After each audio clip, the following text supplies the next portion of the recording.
요즘에는 예전과 달리 당뇨라든가 고혈압 이런 것도 많지만 역류성 식도염이라고 해서 이 속이 쓰리고 신물이 오르고 가슴이 잘 답답하고 마음이 불안하고 머리가 잘 아프고 어지럽고 이런 증상으로 많이 고생하신 분이 많이 계세요. 여자분들이 특히 많으세요. 몇 달 전에 오신 보살님이셨는데요. 69살 되셨어요. 이분은 광대뼈가 옆으로 좀 뿔룩하게 나오셔서요. 광대뼈가 좀 있으신 분이었어요. 그리고 인당의 주름이 깊게 파이셨어요. 근데 이 광대뼈가 굵고 광대뼈가 크고 옆으로 나온 분들은 기본적으로 아주 부지런한 분이세요. 집에 가만히 있지를 못하시는 분이에요. 아주 열심히, 성실하게, 적극적으로 이런 분이세요. 그리고 좀 겉모습이 첫인상은 조금 강하게 보일지 모르지만 마음이 아주 여리고 인정이 많은 그런 분들이 많으세요. 이런 체질은. 그리고 이런 분들이 일을 한번 하면 열심히 하시기 때문에 일이 없으면 일을 만들어서 하니까 아주 열심히 하시기 때문에 뼈골 빠지게 일을 한다고 그래요. 이게 뼈골 빠지게 일을 하니까 골병 드는 거지. 골병이 드니까 허리도 아프시고 무릎도 아프시고 또 이런 경우는 또 당뇨병도 생기세요. 그렇게 자꾸 이게 뼈골 빠지게 일을 많이 하시면. 그리고 인당에 주름살이 있다고 말씀을 드렸는데 인당에 주름살이 있는 것은 이것은 마음이 편하지 않다. 노심초사를 잘한다 이 말입니다. 그리고 평소에 노심초사를 많이 하시면 점점 그것이 오래되면 불면증도 걸려요. 불면증이 오고 또는 당뇨 같은 그런 병이 오기도 하고 또는 이 신경성 위염 또는 뭐라 그러죠? 역류성 식도염 이런 병들이 자꾸 나타나기 시작합니다. 그래서 이 마음 편한 것이 정말 중요해요. 마음 편한 것이. 근데 이 보살님이 말씀하신 증상들을 한번 살펴볼게요. 이분이 이제 불면증하고 역류성 식도염으로 속이 잘 쓰리고 신물이 올라온다고 이렇게 말씀을 하세요. 근데 가장 힘든 게 뭐냐니까 일단 내가 잠을 잘 못 자는 거하고 그 다음에 속이 쓰리면서 신물 넘어오는 게 아주 괴롭대요.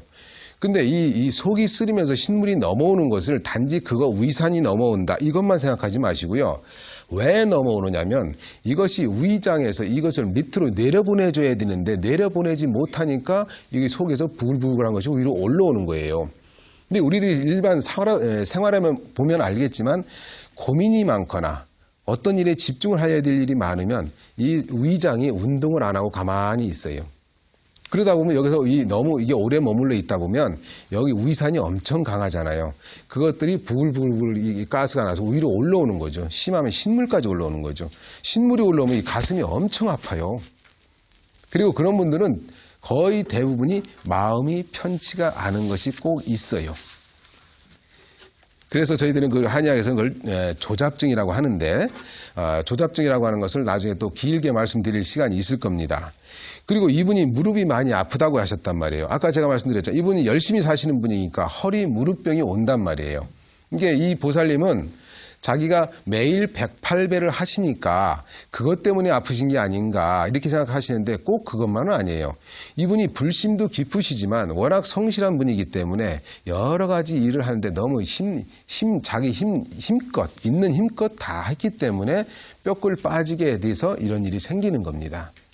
근데 이분이 현재 잡수는 약이 혈압약, 그리고 당뇨약, 역류성 식도염약, 그리고 수면제 4가지를 드세요. 이 4가지 이 병이 하나하나가 다 가벼운 병이 아니에요. 쉬운 병이 아니에요. 잘 아시겠지만. 그래서 이분을 이럴 때는 너무 복잡하고 어렵게 보면 한없이 어려워져요. 그것을 다 따라가다 보면 약이 진짜 많아져야 돼요. 근데 한의학은 그렇게 보질 않습니다. 근본을 봅니다. 그럴 때는 기본을 들어갑니다. 그래서 이분이 기본이 신경을 많이 예민하시고 그 다음에 몸이 많이 과로했단 말이에요. 그러니까 이분은 뼈골 진액을 채워드리면서 마음을 편하게 해주는 그렇게 약을 드리면서 침도 놔드리고 뜸도 떠드립니다. 불면증이 있으신 분들은 뜸을 떠드리면 많이 좋으세요. 그리고 여자분들이 그걸 좀 꺼리시는데 마음이 편치 않고 노심초사를 많이 해서 그런 분들한테 뜸을 요 가슴 한가운데 전중혈이라는 곳이 있습니다. 여길 눌러보면 아주 못 견디게 아픈 분이 있어요. 그런 곳에다 딱 뜸을 떠주면 뜨거워야 되는데 시원하다고 그러세요. 시원하다고 그러세요. 근데 거기서는 직구를 떠야 됩니다. 간접구를 뜨면 물집이 잡혀서 안 돼요. 그래서 이분에게 생활의 주의점을 말씀을 드렸어요. 역류성 식도염이 있는 분들, 혹시 여기 들으시면서 속이 잘 쓰리고 마음이 편치 않고 신물이 올라올 분이 계시면 제 말씀을 잘 좀 들어주세요. 음식을 조금만 천천히 드세요.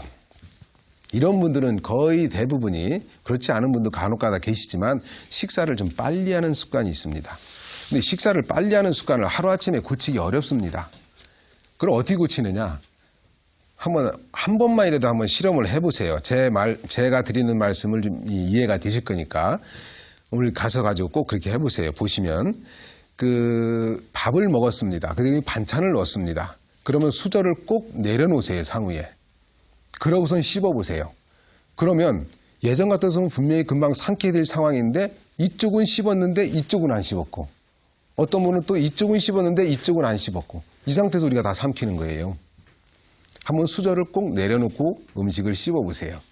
그리고 다시 말씀드리는데 속이 잘 쓰리고 신물이 올라오고 마음이 편안하지 않고 짜증이 나고 괜히 노심초사가 되고 잠을 뒤척뒤척 하시는 분들은, 그 다음에 눈이 자꾸 침침하다고 하시는 분들 꼭 들어두시는데, 날야채, 요즘에 그렇게 날야채를 많이 드시더라고요.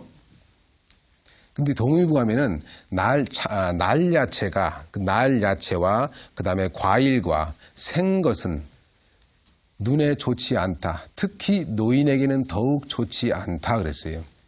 날 음식을 가능한 한 피해 주세요. 그러니까 야채를 드시게 되면 살짝 한번 데치거나, 김치 같은 거 괜찮은 거죠. 그러니까 살짝 데치거나 그렇게 해서 드시는 게 좋고, 과일은 냉장고에 넣어있던 것은 금방 잡수지 마시고 그냥 바깥에 내놓아 있는 상태를 드세요. 그것은 괜찮습니다. 그렇게 해서 드시는 게 좋아요. 그렇게 하시면 한결 더 속이 편하실 거예요. 제가 두 가지 지금 비법을 말씀을 드렸습니다.